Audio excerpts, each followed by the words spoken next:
दोस्तों हम लोग भाग विधि से लघुत्तम समापवर्त्य निकालना सीखेंगे। तो यहाँ पे कुछ संख्याएं हैं 64, 96 तथा 112 का लौसव ज्ञात कीजिए। ठीक है, इनका लघुत्तम समापवर्त्य निकालना है। लघुत्तम को शॉर्टकट में लौसव भी कहते हैं। तो दोस्तों सबसे पहले एक इस तरह से लाइन खींच लेंगे, फिर इस तरह से एक लाइन खींच लेंगे और ये जो संख्याएं हैं ना इनको यहाँ पे लिखेंगे। तो लिख लेंगे 64, 96, 112। ठीक है, लिख लिया। अब करना क्या है, इसे सबसे छोटी अभाज्य संख्या से कटाएंगे यानी कि भाग देंगे। ठीक है, तो चलिए भाग देते हैं।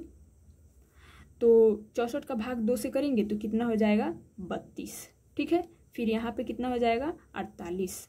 ठीक है, और 112 का भाग 2 से करेंगे तो कितना हो जाएगा 56। ठीक है, फिर 2 से कटाएंगे यानी कि 2 से भाग देंगे।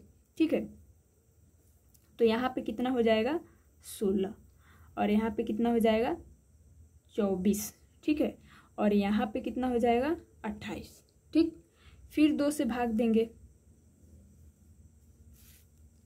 तो यहाँ पे कितना हो जाएगा 8, फिर यहाँ पे कितना हो जाएगा 12, फिर यहाँ पे 14।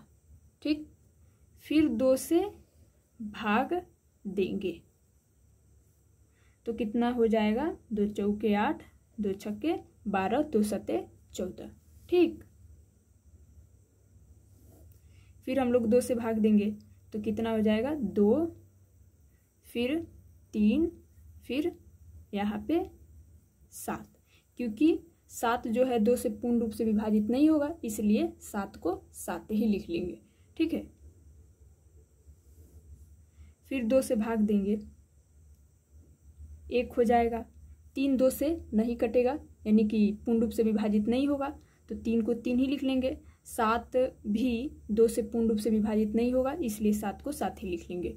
ठीक है, अब आप लोग देख सकते हैं कि 3, 7 और 1 ये इसमें से कोई भी 2 से विभाजित नहीं हो सकता है, इसलिए हम लोग अगली अभाज्य संख्या 3 से इनको भाग देना शुरू करेंगे। तो 1 नहीं कटेगा तो 1 को 1 ही लिख लेंगे। 3 3 से कट जाएगा कितने बार में, 1 बार में। ठीक है, फिर 7 3 से नहीं कटेगा तो 7 को 7 ही लिख लेंगे। ठीक है, फिर हम लोग अब डायरेक्ट 7 से ही भाग दे देंगे।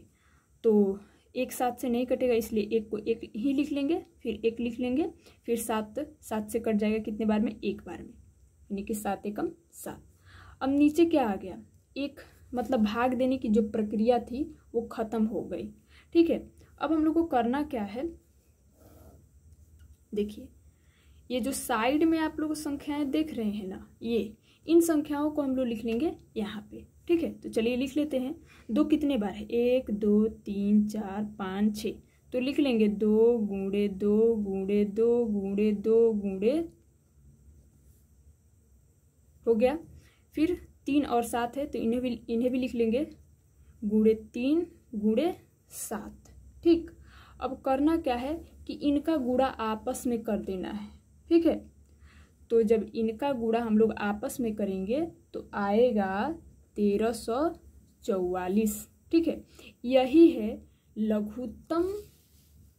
लघुत्तम समापवर्त्य किसका, 64, 96 और 112 का।